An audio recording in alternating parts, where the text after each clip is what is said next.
Рамзан Кадыров обвинил Турцию в пособничестве исламскому государству. Да, ну представляешь, как Рамзан, вот хреново, он, в общем, рассчитывал на некое подобие лидерства суннитского, да, ну постоянно он там что-то выпендривался. А сейчас четко получилась такая ситуация, появился суннитский лидер, хотим мы этого или не хотим. И занял то место, на которое претендовали и Гюлен, и Кадыров, и масса там народу, понимаешь.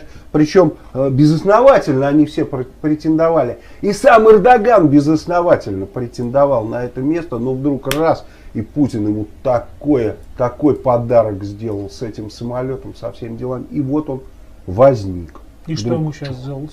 Вот у Кадырова конкретно, что в этой ситуации сделать? Ну, что делать Кадырову? Ну, я сегодня матом ругаюсь, да, вот, ну, подрочить в сторонке, что ему делать?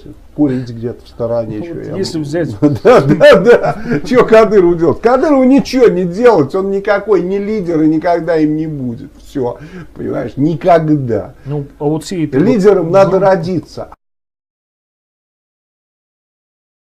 Приравнял внесистемную оппозицию к предателям, заявили, да. Вот ты знаешь, что я могу сказать? Вот о предательстве Кадырова, наверное, о предательстве, вернее, Кадырову, наверное, лучше помалкивать, да. Вот я такую фотографию вспоминаю, вот это 96-го года, Шамиль Басаев, а вот прям за ним там стоит Кадыров, такой замечательный, младший такой, юноша со взором горящим, да, и что-то он, наверное, забыл про эту фотографию или про что он там, про все вообще забыл Кадыров. Так что, кто предатель, я не знаю, кого внесистемная оппозиция предала Путина, так ему никто не притягал, этому Путину.